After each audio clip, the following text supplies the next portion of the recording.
आर्या श्रीमती दुलारी Singh college के YouTube channel पर आप सभी लोगों का बहुत बहुत स्वागत है। बीएड सेकेंड सेमेस्टर के गणित विषय का यह लेक्चर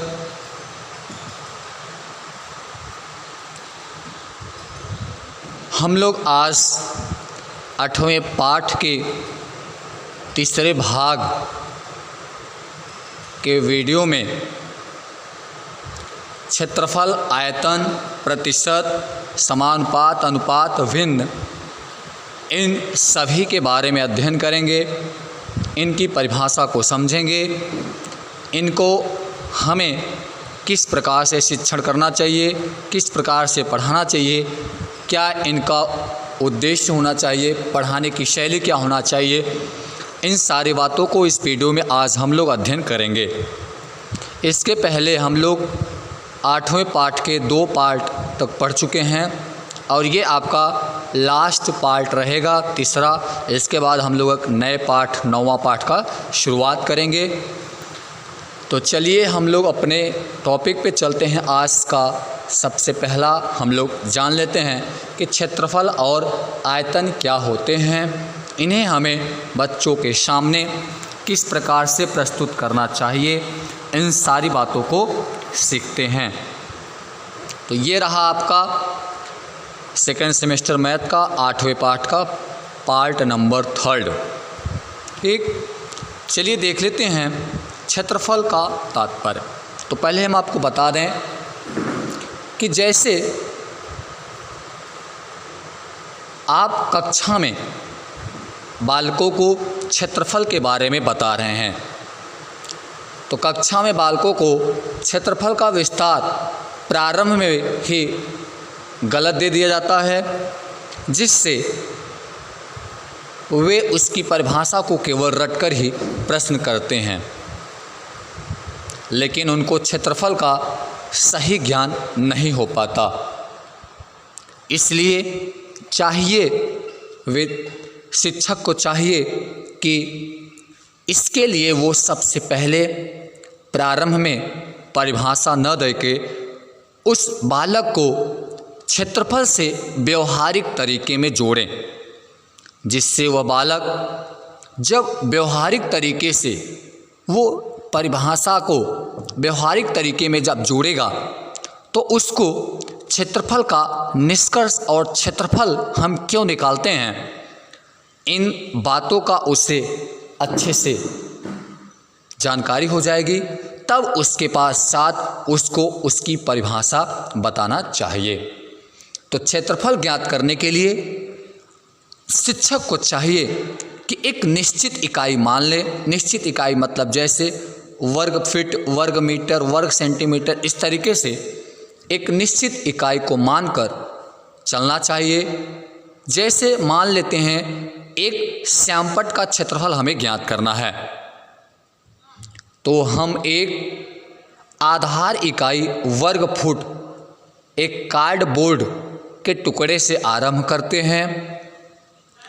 कार्डबोर्ड की सहायता से यह ज्ञात किया जाता है कि वह कितनी बार श्यामपट्ट पर आता है। माना यह वर्ग फुट 15 बार बोर्ड पर आ रहा है, ऐसा हमने मान लिया कि वो जो हमने वर्ड कार्ड को काटा था कार्डबोर्ड को, वो उस श्यामपट्ट पर 15 बार बोर्ड पर आता है। तो बोर्ड का क्षेत्रफल बच्चों को बताएंगे कि 15 वर्ग फुट होगा, अर्थात इसकी लंबाई 5 फुट और चौड़ाई 3 फुट है, और इसमें एक वर्ग फुट के 15 भाग बनेंगे। तो 5 को 3 से गुणा करने पर 15 वर्ग फीट आता है, क्योंकि 5 फुट के क्षेत्र इसमें 3 बार आते हैं। इस तरीके से जब हम बच्चों को समझाएंगे, बच्चों के सामने इस तरीके से शिक्षण कार्य प्रस्तुत किया जाएगा, तो वह बालक क्षेत्रफल के सही मतलब को समझेगा और अपने दैनिक जीवन में क्षेत्रफल का सही उपयोग करेगा, और वह बहुत सारे वस्तुओं के क्षेत्रफल को निकालने भी सीख जाएगा। इस तरह भिन्न भिन्न उदाहरण द्वारा एक सामान्य नियम पर पहुंचा जा सकता है। किसी आयत के क्षेत्रफल वर्ग फुट की संख्या ज्ञात करने के लिए फुट को चौड़ाई के फुट से गुणा करें। इस तरह से परिणाम वर्ग फुट में आता है। इसमें वास्तव में संख्याओं का गुणा होता है, न कि लंबाई और चौड़ाई का गुणा होता है। जैसा कि आप क्षेत्रफल में देखे होंगे, हमेशा उसमें जो लंबाई और चौड़ाई का जो संख्या होता है, हमेशा उससे ही गुणा किया जाता है। इसके बाद भिन्न तथा दशमलव का प्रयोग किया जा सकता है। इसमें केवल ध्यान देने की बात यह है कि छोटी इकाई का प्रयोग किया जाए। भिन्न भिन्न आकार के चित्रों का क्षेत्रफल निकालने की विधि को रेखा गणित में भी इसका अध्ययन किया जाता है। तो इस तरीके से बालकों के सम्मुख क्षेत्रफल को समझाएं, तब उसके पश्चात बालक को क्षेत्रफल का सही परिभाषा जोड़ें और उसको क्षेत्रफल से संबंधित विभिन्न प्रकार के अभ्यास कराएं, जिससे वह क्षेत्रफल को निकालना सीखें। तब उसके पश्चात उस बालक को क्षेत्रफल फार्मूला पे आधारित प्रश्नों को हल करवाएं, जिससे वह बालक आसानी से अच्छे तरीके से क्षेत्रफल को समझकर और विभिन्न आकृतियों को या विभिन्न प्रकार के जो भी आकार आकृति हैं, उन सब के क्षेत्रफल को वह निकाल सके। क्लियर हुआ? चलिए, तो ये तो आपका क्षेत्रफल रहा। अब हम बात करते हैं क्षेत्रफल के बाद हमारा आता है आयतन। जब हम बालकों को क्षेत्रफल का सही मतलब समझा देंगे, जब वह क्षेत्रफल को सही तरीके से समझ जाएगा, तत्पश्चात हमें उसको आयतन के बारे में बताना चाहिए, क्योंकि आयतन आपका एक त्रिविमीय ज्यामिति है। इसमें हम लोग लंबाई, चौड़ाई और ऊंचाई को भी गिनते हैं, जबकि आपका जो क्षेत्रफल है ये द्विविमीय ज्योमेट्री अर्थात ज्यामिति है। इसमें हम लोग लंबाई और चौड़ाई से घिरी आकृति को ले लेते हैं। तो जब आप बालक को क्षेत्रफल का सही मतलब बताएंगे, तो उस बालक को आयतन को समझने में बहुत ज़्यादा कठिनाई नहीं होगी। तो आयतन, किसी ठोस वस्तु का आयतन निकालने के लिए सबसे आवश्यक बात ये होता है कि हम इसको सही विचार करें, सही से विचार हो इसका। क्षेत्रफल की भांति इसके निकालने में भी हम निम्न पदों से गुजरते हैं, अर्थात हमें निम्न पदों से गुजरकर बालकों के सामने आयतन का सही अर्थ समझाना चाहिए। सबसे पहले एक आयतन की इकाई हमें मान लेनी चाहिए। उसके बाद इस इकाई के कितने भाग किसी आयतन में सम्मिलित हैं, इस तरह से कक्षा में आयतन ज्ञान दिया जाता है। जैसे क्षेत्रफल बराबर लंबाई गुणे चौड़ाई, उसी तरीके से आयतन बराबर लंबाई गुणे चौड़ाई गुणे ऊंचाई होता है। इसके लिए एक आयताकार ठोस लेना चाहिए और हम उसे कुछ लंबाई मान लेंगे। जैसे हमने लंबाई मान लिया 9 इंच है, चौड़ाई हमने मान लिया 4 इंच है और हमने उसकी मोटाई मान लिया हमने 3 इंच है। इसको आधार से ऊपर की ओर छोटे छोटे वर्ग इंचों में बांटकर और 1 इंच मोटे भागों का एक चिन्ह लगा लेते हैं। नीचे के प्रत्येक वर्ग इंच पर 1 इंच भाग खड़ा रहता है। इस तरह से नीचे की सतह पर उतने ही वर्ग इंच होते हैं जितने की आधार वर्ग का क्षेत्रफल होता है। यह बात सभी भागों के लिए समान होती है। उदाहरण के लिए हम लोग किसी समान मोटाई में ठोस में घन इंच निकालने के लिए मोटाई के वर्ग इंच की लंबाई से के इंचों से गुणा करके ज्ञात करते हैं। इस तरह से प्रारंभ में वस्तु के द्वारा आयतन ज्ञात करने के लिए वस्तु के अभाव में भी उसके आयतन का विचार हो जाता है, और जब हम किसी निश्चित मान को ले करके बच्चों के सामने आयतन निकालेंगे, वह विद्यार्थी आराम से आयतन निकालने की सही विधि को समझ जाएगा। तत्पश्चात हमें आयतन का परिभाषा और उससे विभिन्न प्रकार के उदाहरण से जोड़ना चाहिए। चलिए अब हम आगे बढ़ जाते हैं अगले स्टेप में। जब हम आयतन और क्षेत्रफल को समझा दें, आगे हमारे जो अंकगणित के विशेषता पॉइंट हैं वो हमारा है रेशियो। उसके पश्चात हमें बालकों को रेशियो के बारे में बताना चाहिए। अनुपात का जो हमारा तात्पर्य होता है, अर्थात अनुपात का तात्पर्य यह है कि कोई संख्या दूसरी संख्या की कितनी गुनी है, ये जो हमें प्रकट करता है, इसी को हम लोग अनुपात कहते हैं। विद्यार्थियों को परिभाषा के साथ साथ उसे उदाहरण से इस प्रकार से जोड़ें जिससे वह अनुपात के सही अर्थ को समझ सके और दो वस्तुओं में अनुपात का उसमें तुलना कर सकें। जैसे 5 किलोग्राम हमारा जो है वो 1 किलोग्राम से कितने गुना है, तो देखा जाए इस तरीके से तो जो 5 किलोग्राम है वो 1 किलोग्राम से 5 गुना है। इस तरीके से 1 किलोग्राम से उसका जो अनुपात आएगा वो 5 आएगा। मतलब 1 किलोग्राम का जो 5 किलोग्राम के साथ रेशियो बनेगा, तो जो 1 किलोग्राम है वो 1 है और जो 5 किलोग्राम है उस 1 का 5 गुना है। इसका मतलब ये हुआ कि दोनों में जब हम रेशियो निकालेंगे तो दोनों का जो रेशियो आएगा वो 1:5 का रेशियो आएगा, क्योंकि पहली संख्या दूसरी संख्या का 5 गुना है। और अनुपात का यही अर्थ होता है कि कोई एक संख्या दूसरी संख्या का कितनी गुना है, यही आपको जो प्रदर्शित करता है, जो व्यक्त करता है, जो बताता है, उसी को हम लोग अनुपात कहते हैं। यद्यपि बालक अनुपात संबंधी प्रश्न हल कर सकते हैं, लेकिन उनको अनुपात का सही ज्ञान नहीं हो पाता। इसका ज्ञान मीटर पैमाने से दिया जा सकता है।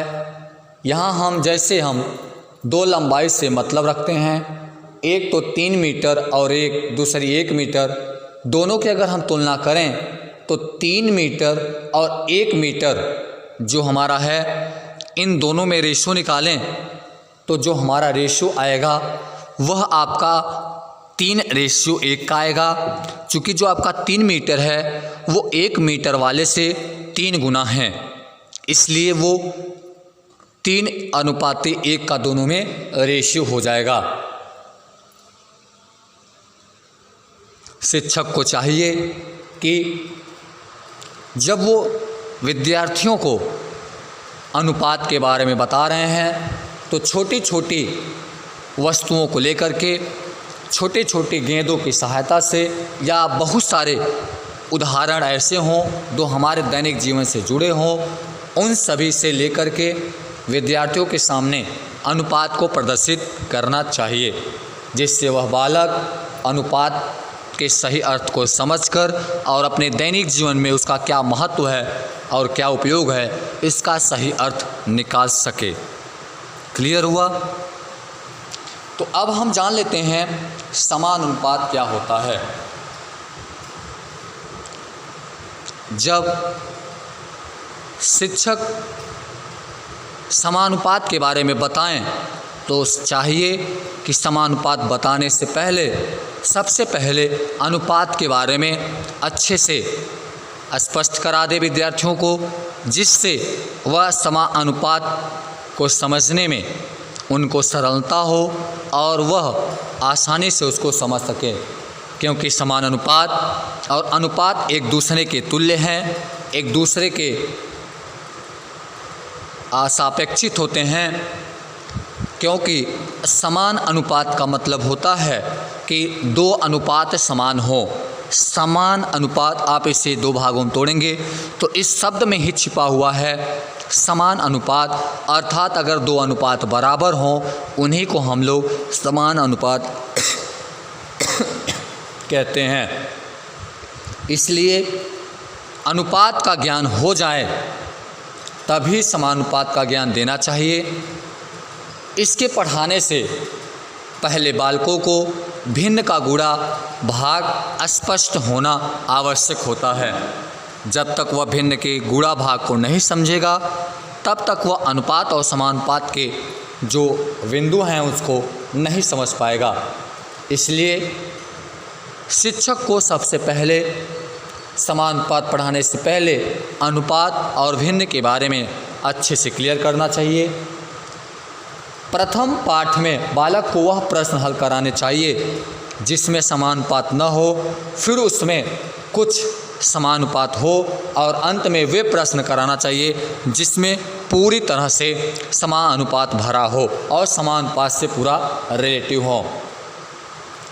तब उसके पश्चात समान अनुपात से संबंधित जितने भी तथ्य, जितने भी संबंधित प्रमेय या जितने भी उससे महत्वपूर्ण बातें हों, उन सभी बातों को धीरे धीरे करके उदाहरण से जोड़ते हुए समानुपात की सारी महत्वपूर्ण बातों को विद्यार्थियों के सामने प्रस्तुत कर देना चाहिए। समानुपात को कितने प्रकार के होते हैं, उनके प्रकार को कैसे हल किया जाता है, इन सारी बातों को स्टेप बाय स्टेप बता देना चाहिए, जिससे वह विद्यार्थी आराम से समानुपात के बारे में क्लियर हो जाए और उसको जितनी भी कन्फ्यूज़न हो दूर हो जाए और साथ में वह अपने दैनिक जीवन में समानुपात का सही प्रयोग कर सके। चलिए हम आगे स्टेप हमारा जो आता है वो हो जाता है प्रतिशत। आपको बता दें अंक गणित का एक बहुत ही महत्वपूर्ण ये बिंदु प्रतिशत होता है। प्रतिशत अंकगणित का समझ लीजिए एक पूरी तरह से उसका शान है गणित का। इसलिए प्रतिशत जब भी विद्यार्थियों को पढ़ाएं सबसे पहले विद्यार्थियों को भिन्न के बारे में बताकर तत्पश्चात प्रतिशत का उपयोग बताना चाहिए। विद्यार्थियों को प्रतिशत का परिभाषा बता के नहीं छोड़ना चाहिए। शिक्षक को चाहिए कि वह प्रतिशत को दैनिक जीवन से जोड़ते हुए प्रतिशत का सही अर्थ क्या है, प्रतिशत निकालने से हमें क्या फ़ायदा होता है, प्रतिशत निकालने से हमें क्या जानकारी होता है, प्रतिशत का सही अर्थ क्या है, इन सारी बातों को विद्यार्थियों के सामने प्रस्तुत करना चाहिए, जिससे वह बालक प्रतिशत के सही अर्थ को समझ सकें। प्रतिशत जैसा कि ये शब्द में ही छिपा हुआ है, अर्थात जो हमारा प्रतिशत है ये दो शब्दों से प्रति और शत से बना है। अर्थात प्रति मतलब हर एक पर और शत मतलब 100, अर्थात हर एक पर 100 मतलब जितना इकाई बने उस पर 100 हमारा होगा। जितना 100 बनेगा उस पर हमारा उतना इकाई बनेगा। जैसे 2% कहा जाए तो 2% इसका मतलब हुआ कि 100 पर हमारा 2 बन जाएगा। इस तरीके से बहुत सारे प्रतिशत के अर्थ होते हैं। प्रतिशत एक ऐसा भिन्न है जिसका हर 100 होता है, इस तरीके से भी परिभाषा हमारा होता है। तो इसका ज्ञान देने के लिए शिक्षक को साधारण उदाहरण का प्रयोग करना चाहिए, जिससे वह विद्यार्थी प्रतिशत के सही अर्थ को समझें। जैसे कक्षा में प्राप्त अंकों को प्रतिशत में क्यों ज्ञात किया जाता है, इससे बालक को बताएं कि हम लोग प्रतिशत क्यों ज्ञात करते हैं। क्योंकि प्रतिशत ज्ञात करने से हमें तुलना करने में आसानी हो जाती है। अगर हम दो वस्तुओं की तुलना कर रहे हैं, किसी वस्तु की किसी दूसरे वस्तु से, किसी बालक की, या कह सकते हैं बहुत सारे वस्तुएं हैं, अगर हम उनकी तुलना कर रहे हैं तो हमें प्रतिशत निकालना चाहिए, जिससे हमें तुलना करने में आसानी हो जाता है। जैसे उदाहरण से ले लेते हैं, अगर हम कहें कि 30 अंक में से 15 अंक कोई विद्यार्थी प्राप्त किया है तो कुछ इससे स्पष्ट नहीं हो पाता। लेकिन यदि हम उसी बात को कहें कि एक विद्यार्थी 50% अंक को प्राप्त किया है तो इससे स्पष्ट हो जाएगा कि उस बालक की हम योग्यता के बारे में बात कर रहे हैं। इस तरीके से प्रतिशत का सही अर्थ समझेगा और इस तरह से प्रत्येक मोल तोल में प्रतिशत का प्रयोग किया जाएगा और वह बालक भी अपने दैनिक जीवन में विभिन्न प्रकार के, जब भी उसे दो वस्तुओं की तुलना करना होगा तो वह तुलना करते समय प्रतिशत के सही अर्थ को समझेगा और प्रतिशत का सही उपयोग करेगा। प्रतिशत का उपयोग लाभ हानि में भी बहुत ज़्यादा इसका उपयोग हो जाता है, इसलिए विद्यार्थियों को प्रतिशत का सही अर्थ बताएं। चूँकि गणित का एक बहुत ही महत्वपूर्ण अध्याय है ये, इससे बालक अपने गणित के कठिन से कठिन सवालों को हल करेगा और प्रतिशत के मुख्य भाग को समझकर वह अपने दैनिक जीवन में जोड़ेगा। जैसे भिन्न को प्रतिशत में कैसे बदला जाता है, प्रतिशत को भिन्न में कैसे बदला जाता है, प्रतिशत का अर्थ क्या है, हम किसी संख्याओं को प्रतिशत में कैसे निकालते हैं, इस तरीके से इन सारी बातों को विद्यार्थियों के सामने प्रस्तुत करना चाहिए। तो हमने आज अध्ययन किया और हम इस वीडियो को समाप्त करते हैं। अगली वीडियो में फिर मिलेंगे। ये पाठ समाप्त होता है। आप सभी लोग अपनी पढ़ाई जारी रखिए। आपको जो भी पढ़ाया जा रहा है टॉपिक, आप उन सारी बातों को अच्छे से क्लियर करते हुए अपना नोट्स बना लीजिए। बहुत बहुत धन्यवाद।